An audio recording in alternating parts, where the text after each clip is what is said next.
అలాగే ఇది కాదు నేను అమర్జీవి గారి గురించి మాట్లాడలా. అంటే ఉదాహరణకి కులాల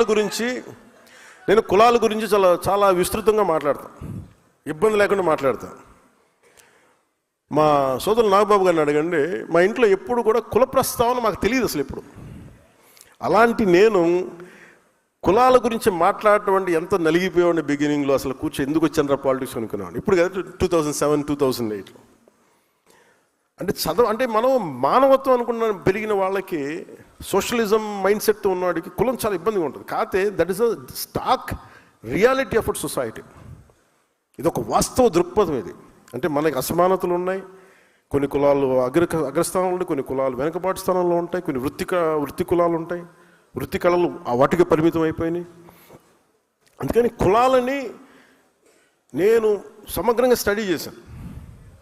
స్టడీ చేసుకున్న తర్వాత అప్పుడు అవగాహనతో వచ్చి మాట్లాడాను. అందుకు నాకు ఇబ్బంది ఏముండదు. నేను ఒక కులం గురించి మాట్లాడుతున్నానంటే ఇంకో కులాన్ని ఎప్పుడు పెంచడం కాదు, ఇంకో కులాన్ని తక్కువ చేయడం కాదు, ఒక వాస్తవాన్ని మాట్లాడుతున్నాను అంతే.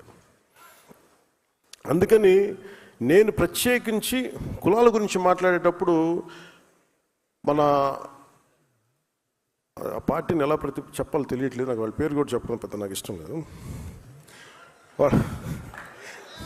అంటే అలాగే అంటే అలా అంటే ఆకు రౌడీలను సపోర్ట్ చేస్తాం, మేము రౌడీజం చేస్తాం అనే వాళ్ళతో వాళ్ళ పార్టీగా నాకు గుర్తించట్లేదు. ఒక రౌడీల సమూహంలాగా అనిపిస్తుంది ఒకసారి.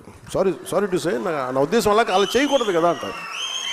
దెర్ ఇస్ వాళ్ళు పొలిటికల్ పార్టీ అయితే మీరు పాలసీ విధానంలో మాట్లాడాలి. మీరు పాలసీ విధానం మీరు ఈ పాలసీ చేశారు, వచ్చాక మేము రద్దులు చేస్తాం. ఇప్పుడు ఉదాహరణకి మొన్న నాకు నిన్న కూడా ఆయన వారికి శుభాకాంక్షలు తెలియజేశాను, పుట్టినరోజు శుభాకాంక్షలు. అంటే మనస్ఫూర్తిగా చెప్తాను, నాకు లోపల ఎవరు శత్రువు కాదు. నాకు వారి విధి విధానాలతోనే నేను వ్యతిరేకిస్తాను తప్ప నాకు ఎప్పుడు కూడా శత్రుత్వం లోపల ఉండదు. మీరు కనుక మీ విధి విధానాలతోటి ప్రజలకి ఇబ్బంది కలిగితే నేను ఇంకా గొడవ పెట్టుకోవడానికి నా జీవితకాలం సంసిద్ధం. నేను అసలు నాకు ఆ భయం కూడా లేదు. నాకు ఆ భయం కానీ లేదు. మనం ఏదన్నా జరిగితే బహుశా ఇలా జరిగితే ఆ భయాలు ఉండవు. అలాంటి అనుకుంటే ఇక్కడ దాకా ఎందుకు వస్తాం, ఉండం, పోతాం, కానీ అడుగు ముందుకే వేస్తాం. దేనికి వేస్తాం అడుగు? పిచ్చి ఐడియాలజీతోటో లేదంటే పిచ్చితో కాదు, చాలా బలమైన ఐడియాలజీ ఉంది కాబట్టి బతుకుతాం. కాబట్టి ధైర్యం, that with in the constitutional limits. అంటే రాజ్యాంగ పరిధిలోనే మాట్లాడతాం, పోరాటం చేస్తాం తప్ప ఇంకా అవసరం అనుకుంటే లాస్ట్ ఫేజ్ రోడ్ల మీదకి వచ్చి గొడవ పెట్టుకోవాలి. మన తెలంగాణ బోర్డర్లో మనం గొడవ పెట్టుకున్నట్టుగా అప్పుడు దాకా ఇంకా రావాలంటే దట్ ఇస్ లాస్ట్ ఫేజ్. ఇంకా తప్పదు. చాలాసార్లు మనకి రాయబారం నడిపి మంచిగా చెప్పి మంతనాలు జరిపిన తర్వాత ఇంకా కాదుకూడదు అనుకుంటే ఈ చొక్కా మడిచి ముందుకు రావడం పెద్ద ఇబ్బంది ఏం కాదు మనకి. అంటే ఎందుకంటే that is a last option. అది ఆఖరి అస్త్రం. అది ఆఖరి అస్త్రం వరకు నువ్వు కూర్చొని ఎంత సయోధ్యతోటి ఎంత సముచితంగా మాట్లాడతావో అన్న దాని మీద నీ స్థాయి ఉంటుంది. యాజ్ ఎ లీడర్స్గా నేను మీకు ఇచ్చేది బాధ్యత. మీరు తెలుసుకోవాల్సింది ఇది. మీరు గొడవ పెట్టుకోమని నేను ఎప్పుడు చెప్పట్లేదు రోడ్ల మీద, కానీ మీరు ఆర్గ్యుమెంట్ చేయండి, డిబేట్ చేయండి with in the framework of proper language, అందరికీ ఆమోదయోగ్యమైన భాష. అలాగే పొద్దున్నే నేను గౌరవ ముఖ్యమంత్రి నారా చంద్రబాబు నాయుడు గారికి ఒక క్యాబినెట్ మీటింగ్లో మాట్లాడుతూ ఆంధ్రప్రదేశ్కి అభివృద్ధి గురించి అన్ని మాట్లాడుతూ మేజర్గా టూరిజం పాలసీ గురించి వచ్చింది. టూరిజం ఎక్కువ మందికి ఉపాధి అవకాశాలు ఇస్తుంది, దీనికి ఏమి చేయాలని మాట్లాడుతున్నప్పుడు నేను వారికి తెలియజేశాను. నేను కొంత మిగతా అంటే నాది ఎకో టూరిజం నా దాంట్లో కూడా వస్తుంది. అలాగే పంచాయతీరాజ్ కూడా కొన్నిసార్లు అవసరం అవుతుంది టూరిజంలో. అందుకని నన్ను దానికి మాట్లాడుకున్నప్పుడు ఆయన ఒక కమిటీని చేశారు. ఆ కమిటీకి నేను చైర్మన్. ఆ టూరిజం అది ఇందాకే మీటింగ్ జరిగింది. గౌరవ మంత్రులు రామనారాయణ రెడ్డి గారు, R&B మినిస్టర్ గారితో. అంటే ఇవన్నీ మేము సమిష్టిగా మేమందరం కూర్చొని మాట్లాడుతున్నప్పుడు ఒక మాట చెప్పాను.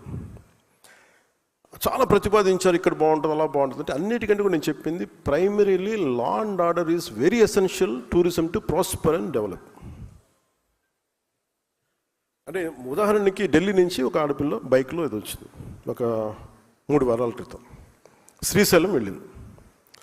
శ్రీశైలం వెళ్తే ఆవిడ ఏముంటుందని మోటరైడ్ బ్లాగర్ అంట, అంటే మోటార్ రైడ్ చేస్తూ బ్లాగింగ్ చేసుకుంటారు.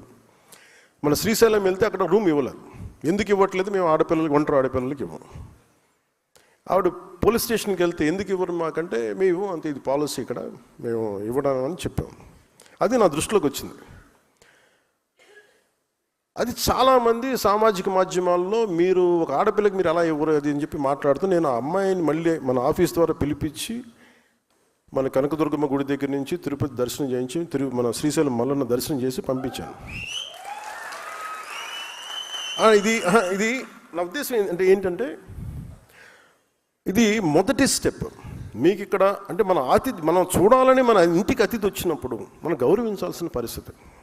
గౌరవించడం మన సంస్కారం. అందుకు మరి ఏంటి ఇబ్బంది ఉందంటే పాలసీ లోపాలు ఉన్నాయి. ఒంటరి ఆడపిల్ల వస్తే బయటికి వెళ్ళకూడదు. ఇంకా ఒక భయపెట్టే సమాజం అది. ఒంటరి ఆడపిల్ల వస్తే అనుమానాస్పదంగా చూస్తారా, ఇలాంటి మానుకోవాలి. దానికి ఒక tourism policy, safety tourism policy అయితే రావాల్సింది అనేది నేను చాలా ఖరాఖండిగా చెప్పాను ఈ రోజున.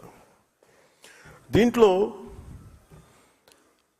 గౌరవ ముఖ్యమంత్రి గారు కూడా పదే చెప్పేది సింగపూర్ తరహా అభివృద్ధి, సింగపూర్ తరహా అభివృద్ధి అని. మీరందరూ అర్థం చేసుకోవాల్సింది కూడా, సింగపూర్ తరహా అభివృద్ధి రావాలి అంటే సింగపూర్ తరహా పాలన చాలా చాలా అవసరం. Lee Kuan Yew, former prime minister, late prime minister, ఆయన సొంత మనుషులను కూడా స్పేర్ చేయలేదు, స్నేహితుని కూడా. అండ్ కేనింగ్ ఉంది ఈ రోజుకి తప్పు చేస్తే ఒక కేనింగ్ పనిష్మెంట్ ఉంది. ఇంకా బ్రిటిష్ వాడు వదిలేసిన పనిష్మెంట్ పోలేదు, ఇంకా ఉంది. మనల్ని కొట్టమని నేను చెప్పట్లేదు, కానీ లా అండ్ ఆర్డర్ కనుక దెబ్బతింది అంటే మటుకు టూరిజం దెబ్బతినేస్తాయి రాష్ట్రంలో. ఒక మాజీ ముఖ్యమంత్రి ఒకళ్ళు వచ్చి మిమ్మల్ని చంపేస్తాం, లేదంటే మిమ్మల్ని కూర్చోబెట్టి ఒక్కొక్క పోలీస్ అఫీషియల్ని మేము మీకు ఏంటో చూపిస్తాం, లేదంటే కాంట్రాక్టర్స్ని బెదిరిస్తాం అంటే that will send a very wrong signal. అలాంటి వ్యాఖ్యలకి నా సమాధానం ఒకటే, పర్మనెంట్గా ఇలాంటి మాటలు రాకుండా ఉండాలంటే నాకు ఏం చేయాలో చాలా బాగా తెలుసు నాకు. అంటే మీరు ఇంక బెదిరించడాలు మానేసేయాలి. వైసీపీ నాయకులకు మీరు బెదిరించడం మానేసేయండి. ఇంకా